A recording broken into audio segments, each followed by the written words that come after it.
A última apresentação do dia será sobre atualização regulatória em certificação e fiscalização de dispositivos médicos, né?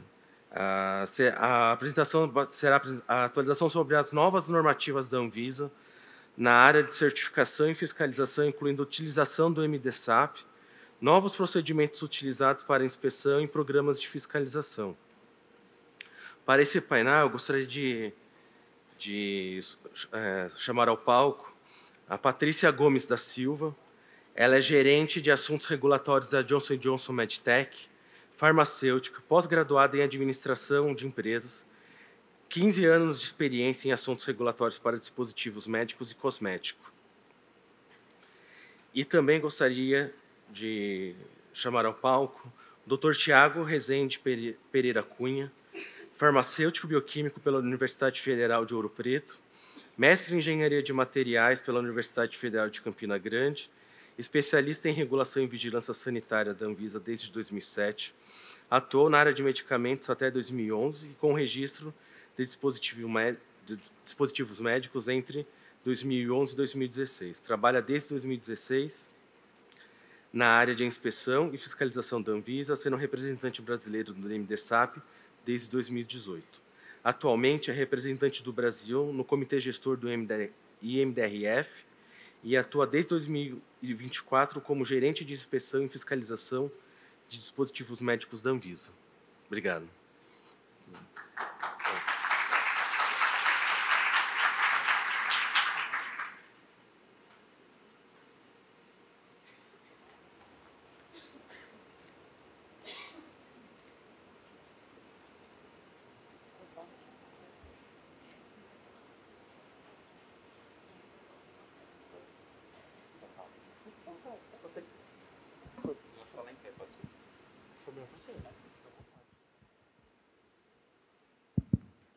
Oi, gente.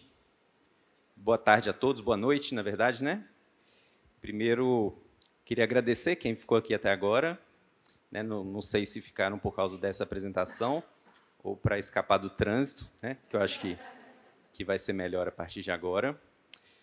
Mas, bom, eu vim aqui para trazer algumas atualizações, falar um pouquinho da área de inspeção e de fiscalização da Anvisa, né? Vocês vão ver que a gente também está muito alinhado com a área de registro, especialmente na questão de reliance e convergência regulatória. Eu tive a oportunidade de ver as palestras dos meus colegas antes e parabenizar eles, né? Estou vendo a Karen está aqui ainda, o Sandro, a Letícia. E aí eu estruturei a apresentação de uma forma que eu vou mostrar. A gente teve uma atualização importante na estrutura da área da Anvisa, e falar um pouquinho das atividades e das novidades que a gente tem na área de fiscalização e de inspeção. Bom, a área de fiscalização e de inspeção da Anvisa é a GGFIS, é a Gerência Geral, e a GIPRO está localizada lá dentro, que é a Gerência de Inspeção e Fiscalização de Dispositivos Médicos. A Anvisa ela é estruturada em 5 diretorias, e a nossa área ela está dentro da 4ª diretoria. A gente teve uma atualização importante. A GIPRO, antigamente, só existia uma coordenação, que era a coordenação de fiscalização e inspeção de produtos para a saúde, que era a CEPROD. Entretanto, as atividades de fiscalização elas ficavam dispersas no meio das atividades de certificação, que o volume é muito grande. Tá? Então, a gente tem um volume muito grande de pedidos de CBPF na Anvisa. A gente faz muita inspeção nacional, internacional, a gente trabalha com MDSAP, com várias coisas. E a fiscalização estava ficando em segundo plano. Então, por essa razão, foi criada uma nova coordenação. Então, a CEPROD ela foi dividida em 2 áreas. Hoje, a gente tem a coordenação de certificação e a coordenação de fiscalização, tá? Para trazer um foco maior na atividade de fiscalização. Então, na nossa área relacionada à certificação, a Anvisa, a gente trabalha com a certificação de boas práticas de fabricação internacional. A gente vai falar um pouquinho como as formas de conceder essa certificação, como a gente tem trabalhado com análise de risco e com o MDSAP.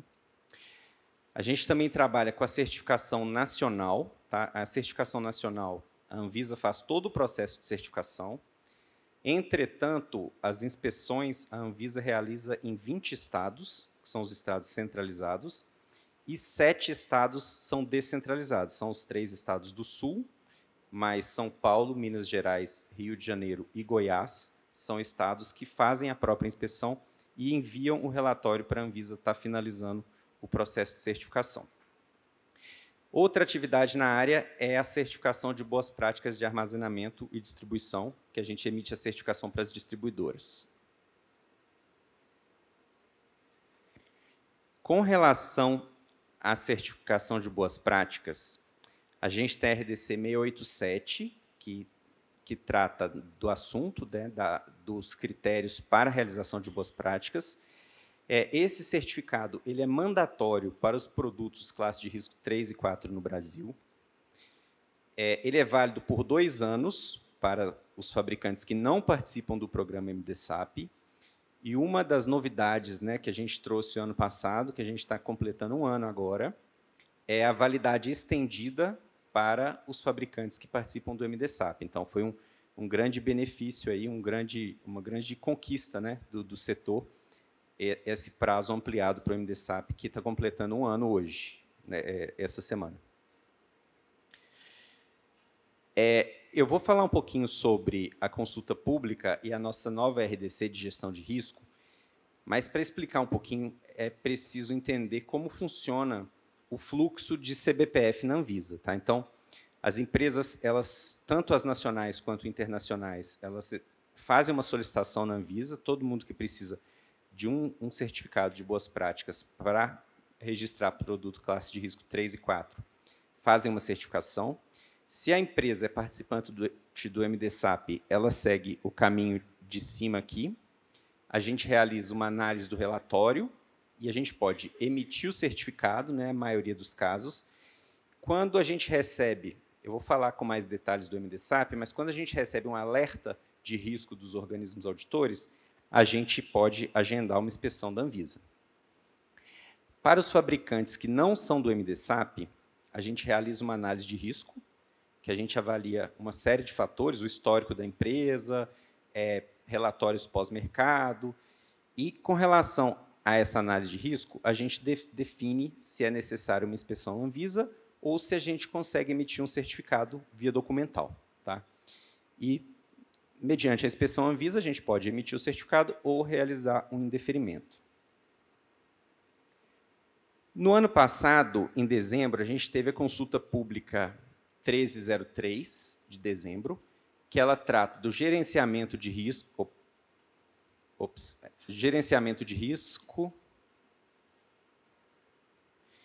e monitoramento da conformidade de fabricantes. Tá? E uma das questões que é inovadora nessa RDC é a possibilidade do uso de ferramentas de inteligência artificial no processo de CBPF.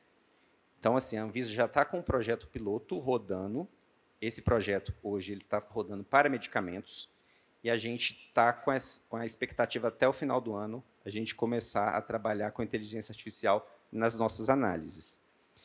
Então, como eu expliquei sobre esse fluxo de certificação, a ideia é que a inteligência artificial seja utilizada nessa análise de risco. Então, sempre que a gente receber um CBPF, a inteligência artificial já vai falar para a gente o risco dessa planta e vai determinar se uma inspeção vai ser in loco, é necessária ou não. Tá? Então, a gente está trabalhando na validação desse projeto de inteligência artificial. A consulta pública ela já foi encerrada, a gente está trabalhando na consolidação das contribuições, e a expectativa é que, nos próximos meses, a gente tenha uma novidade publicando essa nova resolução. Bom, quem já conhece o histórico do CBPF no Brasil, né, sabe que até a gente existe o antes do MDSAP e o depois do MDSAP. Por volta de 2015, 2016, um CBPF na Anvisa, quando a gente recebia uma petição, a gente demorava de 3 a 5 anos para poder agendar uma inspeção. A gente tinha uma fila, a gente fazia mais de 300 inspeções internacionais por ano, tinha uma fila interminável, até que foi criado esse programa, que vem trazendo muitos frutos para a gente. Então, hoje, quem pede um CBPF na Anvisa sabe que, no máximo 6 meses, a inspeção já está agendada, quiçá realizada. Então, o programa ele foi inovador e é um marco na questão de reliance e convergência regulatória na agência. O MDSAP, para quem não conhece, ele funciona da seguinte forma. Foi criado por 5 autoridades reguladoras. A gente criou um programa de avaliação que a gente reconhece organismos auditores terceiros. Esses organismos auditores são grandes empresas, tá? Essas empresas elas certificam desde elevadores, aviões, foguetes, barragem, né? E a gente criou um programa de avaliação que a gente avalia e reconhece esses organismos auditores, e esses organismos auditores fazem as inspeções e enviam os relatórios para as 5 autoridades. Tá? Então, a gente recebe o relatório do MDSAP e cada autoridade tem autonomia para utilizar o relatório da forma que bem entender. Então, essas são as 5 autoridades que criaram o programa, o TGA da Austrália, a Anvisa, o Health Canada, o Japão, o PMDA do Japão e o FDA dos Estados Unidos. O programa foi criado em 2012, começou como um projeto piloto até 2017, e depois ele foi implementado e o programa vem crescendo. Ao longo do tempo, outras autoridades foram entrando como observadoras. Hoje a gente tem a Organização Mundial de Saúde, a União Europeia, o Reino Unido e Singapura como observadores, que também utilizam os programas. Tá? Eles não têm voz ativa, os requisitos dessas autoridades não entram nas auditorias do MDSAP, mas essas autoridades utilizam os programas. Por exemplo, né, para quem aqui é do ramo de in vitro, a Organização Mundial de Saúde utiliza os relatórios de MDSAP no programa de pré-qualificação de IVD. Tá? Então, assim, essas autoridades estão utilizando e o programa vem crescendo.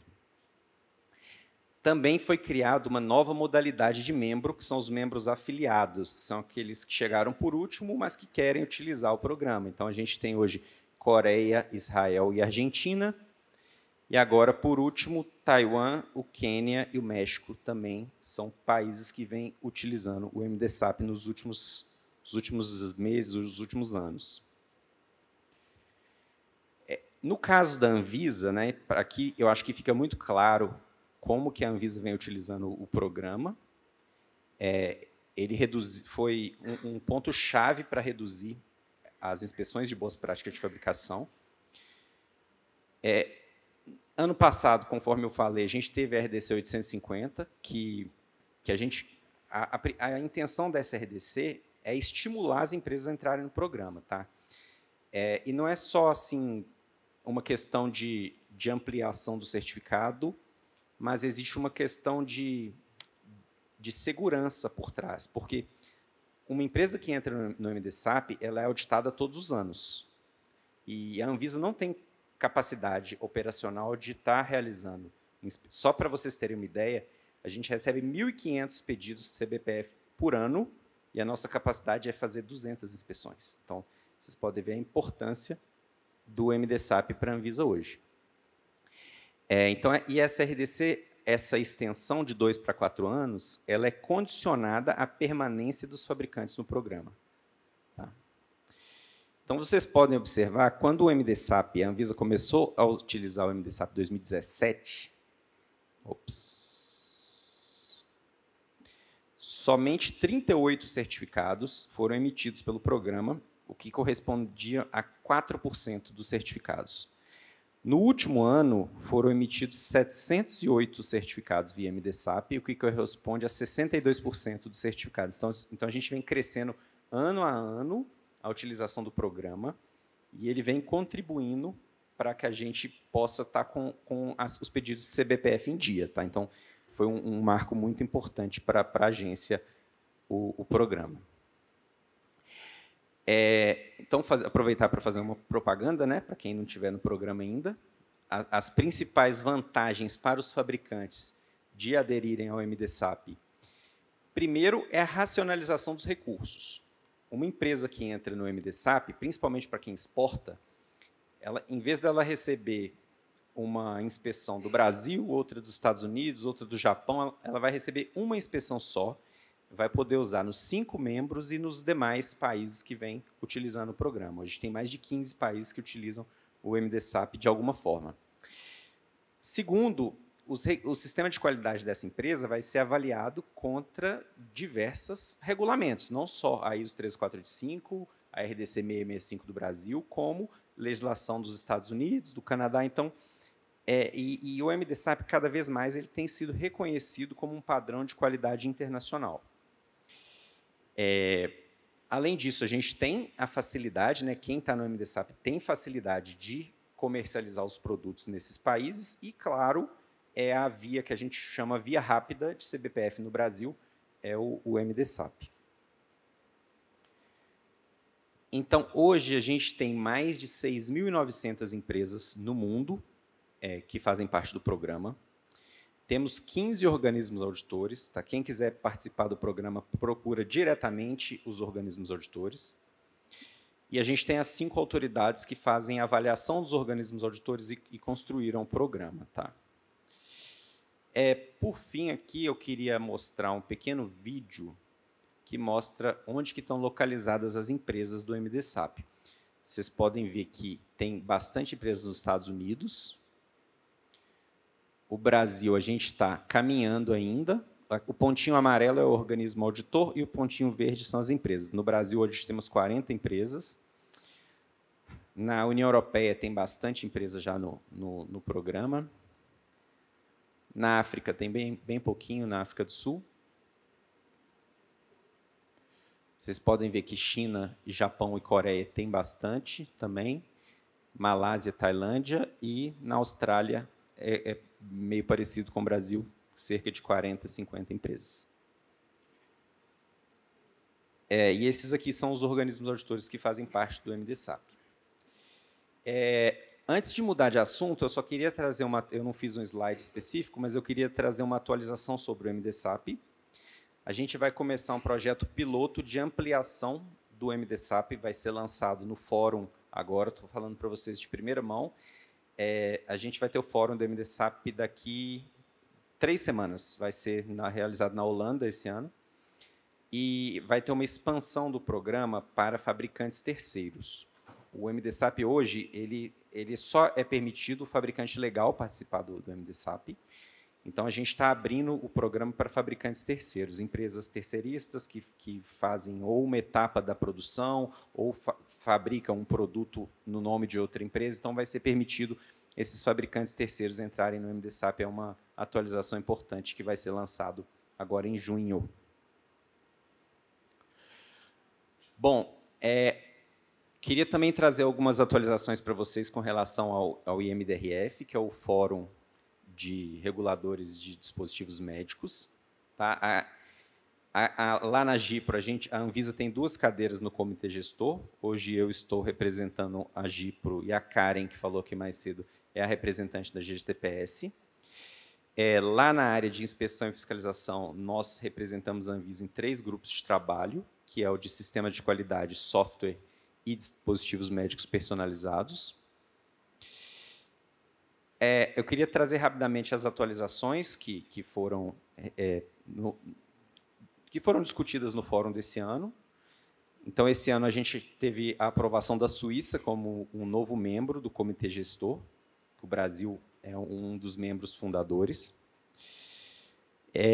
Também foram aprovados 3 novos países como membros afiliados do IMDRF, a Malásia, o Uzbequistão e Zanzibar.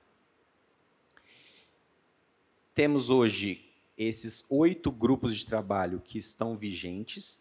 Então, é importante falar que o MDSAP nasceu dentro do IMDRF.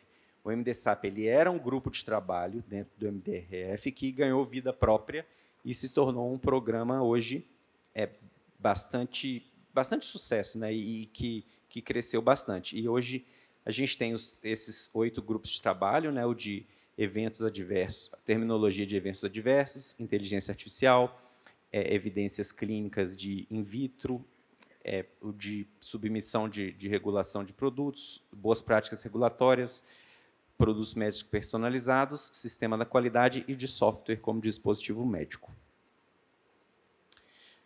Com relação ao IMDRF, né, então, eu queria só dar uma pincelada aqui em tópicos principais que foram discutidos. Eu acho que hoje, né, como vocês já ouviram um pouco falar aqui mais cedo, dos meus colegas, acho que reliance e convergência regulatória são dois tópicos que estão sendo muito discutidos. Eu acho que não só o Brasil, como as demais autoridades reguladoras, a gente tem problemas de recursos humanos e financeiros. Então, é importante a gente estar utilizando dessas ferramentas para estar podendo otimizar as nossas análises. Então, no IMDRF, o Reliance foi em tema de diversas palestras, diversas mesas redondas, diversas discussões, e cada país vem utilizando o Reliance de uma forma diferente. No Brasil, a gente tem o MDSAP e a gente tem, agora, na área de registro, o Reliance com 4 agências reguladoras que, coincidentemente, são as do MDSAP, né? Outro tema importante que foi bastante discutido no evento é a inteligência artificial. E a inteligência artificial ela foi discutida em diversas perspectivas. Ela foi discutida na perspectiva das autoridades utilizando a inteligência artificial, como é o nosso caso, utilizando nas nossas análises. Ela foi discutido como as autoridades avaliando produtos e empresas que utilizam inteligência artificial e as empresas utilizando inteligência artificial nos seus processos e produtos que utilizam inteligência artificial. Então, é um tema que hoje está muito em evidência e, por isso, ele foi bastante discutido no evento. Outro tema importante é a revisão da ISO 13485. A ISO 13485, que é o principal normativa de dispositivos médicos, né, que serve de padrão no mundo todo, ela está na lista de normas a serem revisadas pela ISO esse ano. E isso, apesar do Brasil não utilizar a ISO diretamente, isso teria um impacto grande, porque o MDSAP ele é baseado na ISO. Então, isso está sendo em discussão, as autoridades, todos estamos nos posicionando contra essa revisão, tá? Porque isso teria um impacto muito grande nos trabalhos que vêm sendo realizados, especialmente de convergência regulatória.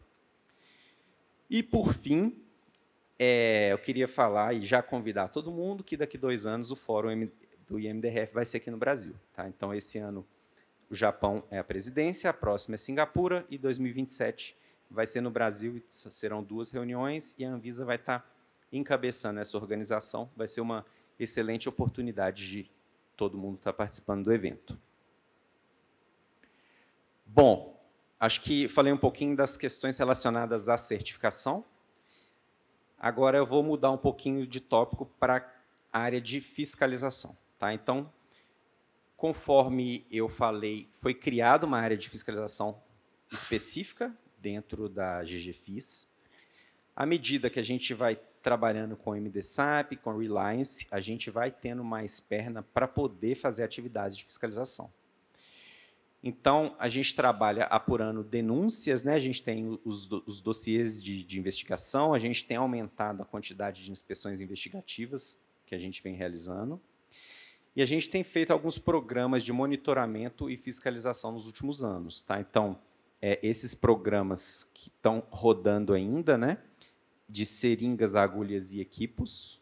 Durante a pandemia, teve o programa de ventiladores pulmonares e de kits de COVID. A gente está trabalhando agora no desenvolvimento de um programa de glicosímetros e alguns relacionados aos kits IVDs. Novos programas que estão em desenvolvimento. O programa Estética com Segurança, que hoje é a prioridade da casa. Eu vou falar com maiores detalhes agora. E também os produtos classe de risco 1 e 2. Tá? Então, produtos classe de risco 1 e 2 são produtos que não têm CBPF. Então, assim, a agência já abriu mão do CBPF. A área de registros já simplificou o que podia e a gente sente que tem aumentado a quantidade de notificações relacionadas a esses produtos. Então, a agência vai virar os olhos e dar um carinho especial na fiscalização de fabricantes relacionados a essas classes de risco 1 e 2. Tá? Então, para vocês terem um pouco de noção onde que está sendo o trabalho de fiscalização. Agora eu vou falar um pouquinho sobre o programa de estética, que é uma questão de saúde pública no Brasil. Tá? O Brasil é o segundo maior mercado do mundo de produtos e procedimentos de estética. Eu sou de Minas Gerais. Tá? Eu estava na casa da minha mãe esses dias, ela falou assim, meu filho, eu vou lhe fazer um procedimento. Tipo assim, parecia que ela ia na padaria, mas ela estava indo colocar um produto implantável no rosto, sabe? Então, banalizou, fala, meu filho, eu vou lhe comprar um pão, meu filho, eu vou lhe fazer um procedimento. Então, ficou muito banalizada essa questão de procedimentos estéticos no Brasil. Grande parte desses procedimentos existe um risco, existe o risco do produto, existe um risco do procedimento e isso está sendo ignorado. Tá? Então, assim, hoje a agência está dando uma atenção especial para essa questão da estética. Sem contar o apelo da mídia. Acho que todo domingo no Fantástico tem alguém que perdeu o nariz, que morreu com questão de estética. Né? Então, assim, só dê uma pincelada, se você jogar no Google, vocês vão ver que toda semana a gente tem algum caso grave, um evento adverso grave relacionado à estética. Tá? Tem até um Instagram que é focado em vítimas para a estética, né? de procedimentos de estética. Então, assim, hoje é um problema de saúde pública e a agência está focada nessa questão. Então, os objetivos desse programa é mapear os riscos. A gente está trabalhando muito com a parte de educação da população. Então, eu vou mostrar para vocês, a Anvisa criou um site específico para a estética, vem divulgando as ações e vem divulgando várias informações nas redes sociais, como Facebook, Instagram. A gente tem atuado junto com as vigilâncias sanitárias locais para atuar na ponta, desde as clínicas de estética até distribuidores e fabricantes. Tá? Então, a ideia é atuar na cadeia de fabricação como um todo. Essa ação ela começou no ano passado, com a fase de comunicação, que desde o segundo semestre do ano passado, a Anvisa investiu num site novo, vem divulgando essas questões, e agora a gente começou essa fase de fiscalização e mapeando os problemas que existem no país hoje. E a ideia é que esse programa ele cubra toda a cadeia de distribuição e produção. Esse aqui é a carinha do nosso site, tá? Que tá lá se você entrar no site da Anvisa, vocês já vê que tem uma chamada para a estética com segurança. Na semana de 11 a 13 de fevereiro, foi feita uma ação coordenada em 5 estados do Brasil. Foram inspecionados 2 fabricantes, os 2 tinham problemas com boas práticas de fabricação, e foram inspecionadas 31 clínicas de estética, 30 foram autuadas. A mulherada está me perguntando qual que não foi autuada, mas eu não vou falar, tá bom? Bom, e os principais achados foram produtos para saúde manipulados. Tá? A gente achou muito preenchedor manipulado, muita coisa que não deveria estar sendo manipulado. Cosméticos injetáveis. É um outro problema sério, porque não existe cosmético injetável. Então, várias empresas estão usando de má fé, pegando produtos para a saúde, pegando medicamentos e estão registrando como cosmético. Porque o registro de cosmético na Anvisa ele é automático, né? É um registro muito simples. E são, se eu não me engano, 60 mil notificações de cosmético por ano. A Anvisa não tem condição de conferir uma por uma. E as empresas estão usando de má fé e estão registrando dispositivos médicos e medicamentos como cosméticos injetáveis. Tá? Então, isso aí é um novo problema. Produtos importados e produtos sem registro foram encontrados também. Problemas de armazenamento, né? Produtos que são sujeitos à refrigeração sem estarem refrigerados e por aí vai. Produtos vencidos e produtos de uso único sendo reutilizados.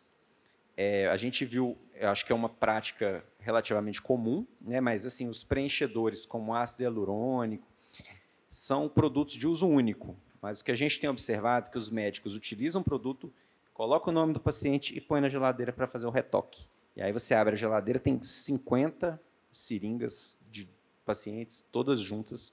Foi o cenário que a gente encontrou.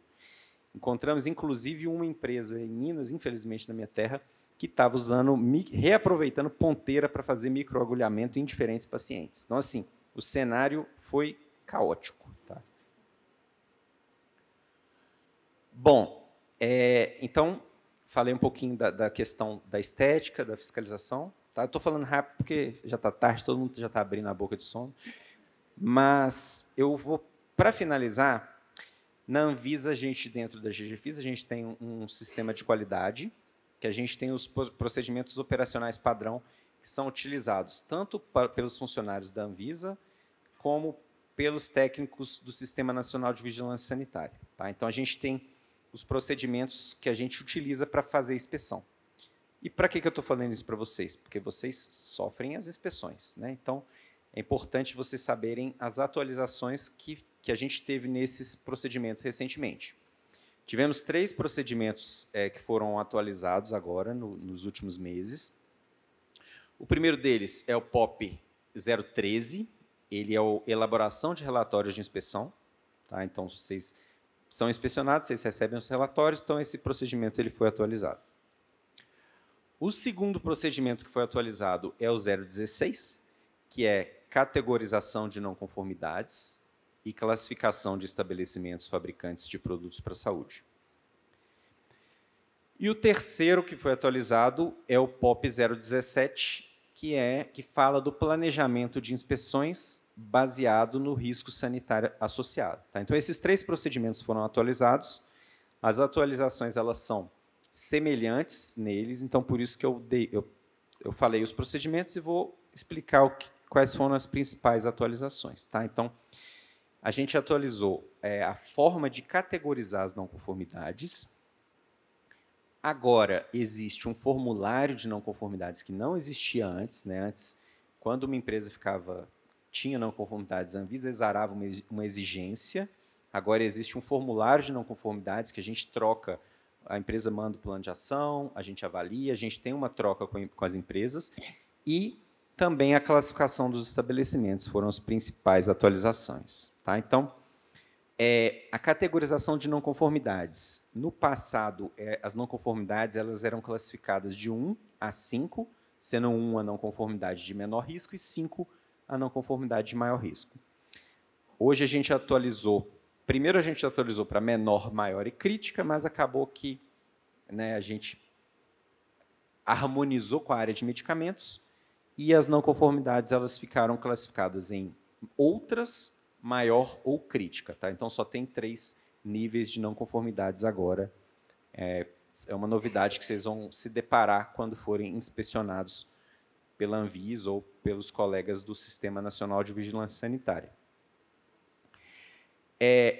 O formulário de não conformidades. Tá? Então, agora não existe mais a questão da exigência quando a gente encontra não conformidades. Tem esse formulário que ele é preenchido pelo técnico que realizou a inspeção, a gente categoriza a não conformidade, fala se é uma reincidência, artigo que foi infringido, descrição da não conformidade e evidência. Então, isso a gente preenche e a empresa recebe esse formulário e preenche uma proposta de ação corretiva, a data proposta para implementação, evidência de implementação, correções para mitigação de risco para as não conformidades críticas e evidência de implementação. Tá? Então, a empresa preenche essa proposta e depois a Anvisa, ou o órgão de vigilância sanitária, vai avaliar se essa proposta foi aceita ou não. Então, hoje a gente faz esse controle das não conformidades por meio desse formulário, é uma nova atualização. E, por fim, a mudança na classificação dos estabelecimentos. Tá? A gente tinha o SAI, que era o SAI, o AVI e o AOD. E essas siglas, todo mundo se confundia, inclusive eu estou me confundindo agora.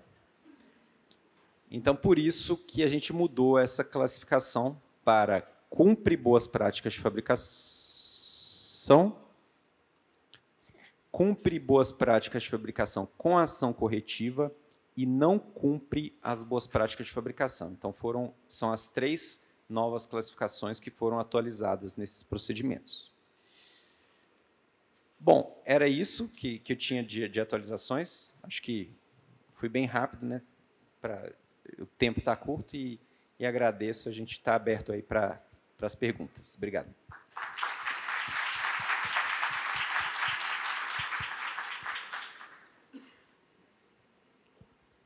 Bom, Thiago, primeiro, obrigada pela sua apresentação.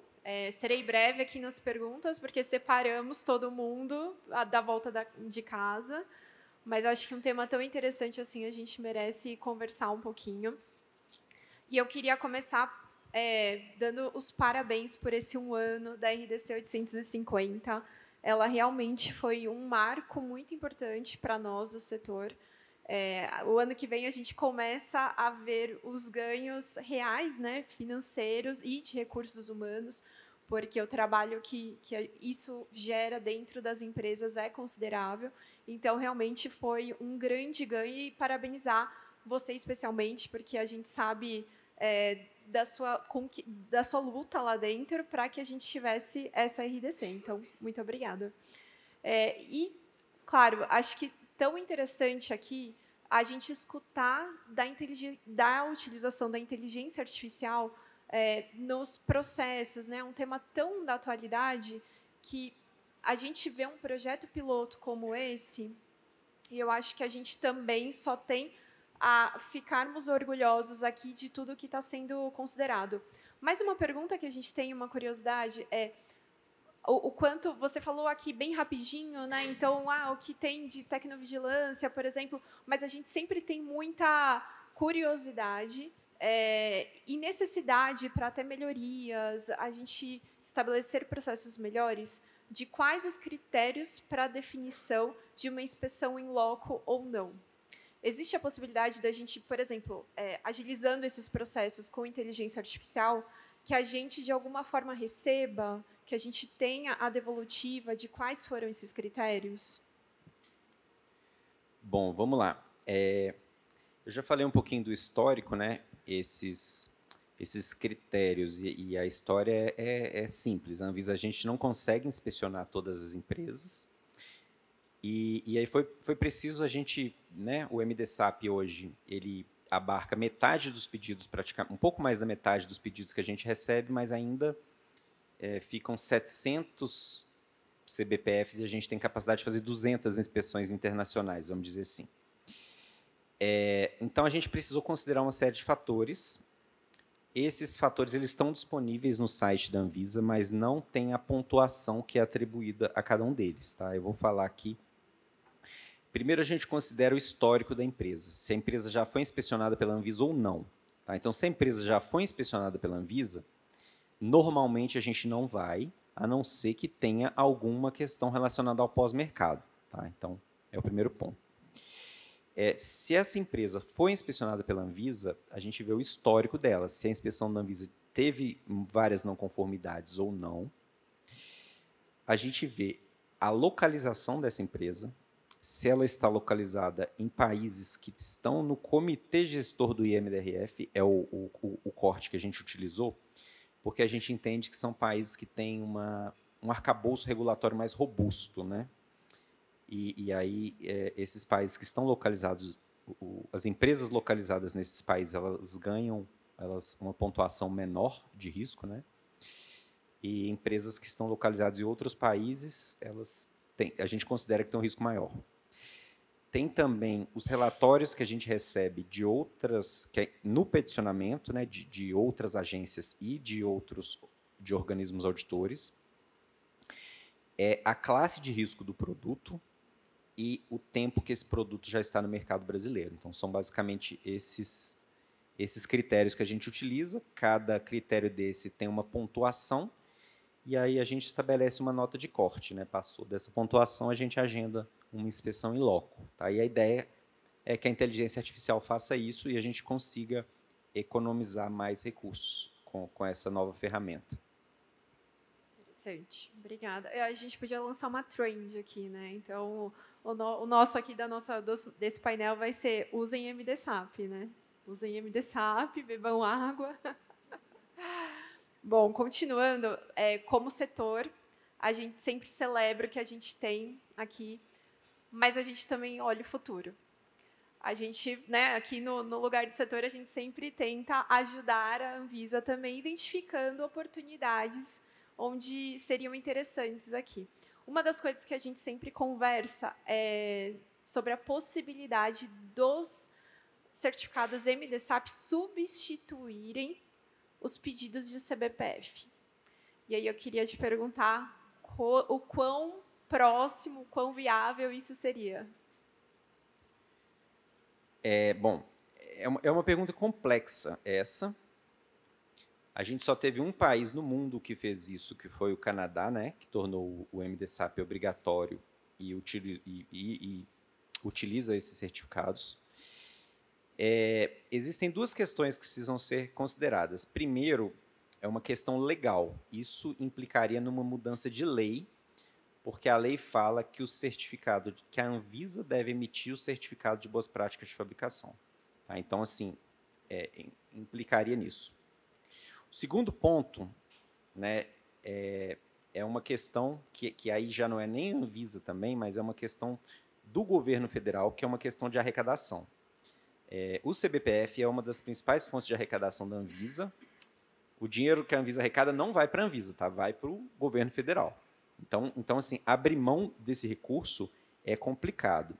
Você falou da RDC, né, que a gente mudou de 2 para 4 anos, já houve uma perda de arrecadação considerável. Para a gente passar isso, foi uma luta, né, igual você falou. Então, para a gente abrir mão da taxa de CBPF dessa forma, na atual conjuntura, eu acho complicado, mas eu acho que é uma discussão que está válida para o futuro, né? Mas a curto prazo, eu não vejo essa possibilidade.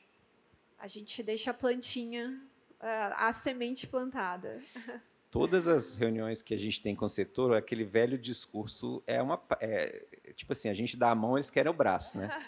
A gente mudou de 2 para 4 anos, agora querem, então, enfim.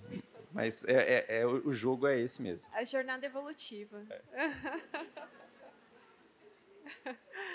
Bom, uma outra, considerando ainda futuro também, a gente ainda sente alguns desafios com relação à classificação das unidades que receberiam inspeção. Determinar quais plantas fabris precisariam de certificado.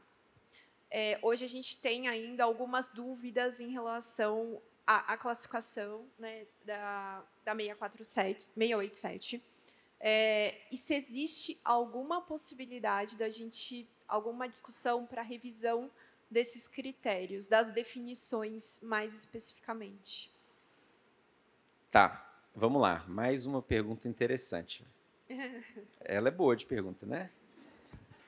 O que acontece? Primeiro, vou jogar a culpa para vocês. O setor de produtos é muito complexo, né? Não é igual medicamentos que uma planta faz do começo ao fim. Então, assim, eu tenho uma prótese que uma empresa faz a usinagem, a outra empresa faz o revestimento, a outra faz a embalagem, a outra faz a esterilização, a outra vai lá e só bota um nomezinho, aí a outra vai lá e cola um selinho. Cada empresa faz uma etapa fabril.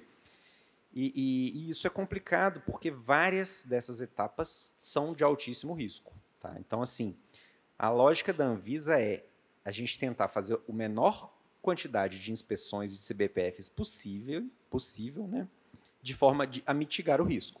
Então, a gente trabalhou nessa revisão da 687, 2022, a gente trouxe os critérios, né, de forma clara e objetiva. Eu acho que os critérios hoje, eles abrangem cerca de 95% dos casos, mas sempre vocês aparecem como exceção, né? Fala, ó, um pedaço feito na China, outro é na Lua, outro é não sei aonde, não é? É assim. E aí a gente tem que se virar nos 30, junto com a área de registro, né? Então, assim, a gente já discutiu na Anvisa a possibilidade não de alterar a norma, mas de fazer um guia para esse assunto, tá? Então, o que está em pauta hoje é fazer um guia junto com a área de registro. E o segundo ponto que eu acho que é importante é, se vocês têm dúvidas, a gente tem as portas abertas, a Anvisa é simples marcar reunião com a gente, com a área de registro e tirarem dúvidas, tá? Porque quando a gente descobre um erro desse durante o processo de registro ou durante o processo de inspeção, fica muito mais complexo a gente resolver. Então, o que eu recomendo, enquanto a gente não tem esse guia, é sempre que possível a gente está de portas abertas para tirar as dúvidas e a gente está vendo, né, como que a gente vai encaminhar a melhor forma de quais plantas são sujeitas à certificação. Perfeito. Bom, para finalizar, minha última pergunta agora está fora do script, né? Mas como mulher aqui, fiquei interessada se no site vai ter a lista de todas as clínicas estéticas que a gente não pode frequentar. Acho que é uma informação bem relevante. Você acredita que isso aí não, eu não estou tirando o corpo fora, não, tá? Estou aqui para responder, mas a Anvisa tem uma área de serviços de saúde. Então, assim, essa ação é uma parceria nossa, que é da área de produtos para a saúde, com a área de serviços.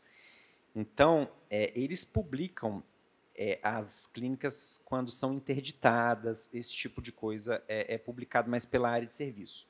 Eu não sei te falar se tem essa consulta online ou não, tá? Mas eu sei que no caso de interdição, os casos mais graves, eles são publicados. Mas é uma ideia interessante, né? A gente bolar um MDSAP para as clínicas, ou um selo, né, um selo de qualidade para as clínicas de estética. Que as clínicas não nos ouçam, mas a gente vai gostar, né? Interessante. Tiago, parabéns pelo trabalho que você está fazendo. Em nome do setor aqui, agradeço mais uma vez. O MDSAP é um programa que a gente só tem motivos para orgulho, né? Reconhecer todo o trabalho que vocês fazem, parabenizar. A Anvisa realmente é muito referência aqui, é pioneira, né? Junto com os outros membros fundadores. Então, parabéns e obrigada. Obrigado, gente.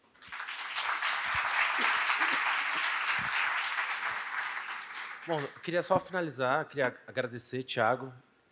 Uma conversa, a gente foi tirar dúvidas sobre o fórum, né, em Amsterdã. Na conversa, você se propôs a participar do evento, né, e a gente discutiu quais seriam os temas e tal. Obrigado pela iniciativa. E espero, né, como você está no comitê, espero que logo, logo os observadores se tornem membros, né, que acho que seria uma bela iniciativa, né, ampliação dos países, né, de toda essa, principalmente ter a União Europeia dentro do escopo, acho que agregaria muito valor, ou até mesmo o Reino Unido, né, acho que engrandeceria muito, né, o escopo e, enfim, a área de atuação do país.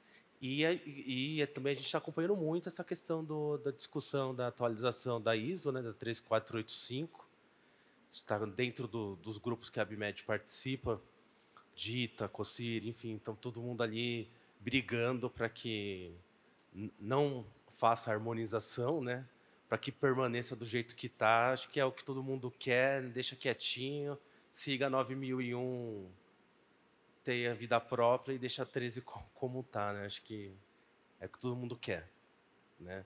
E agradeço demais a sua presença, Paty, obrigado. Obrigado, pessoal.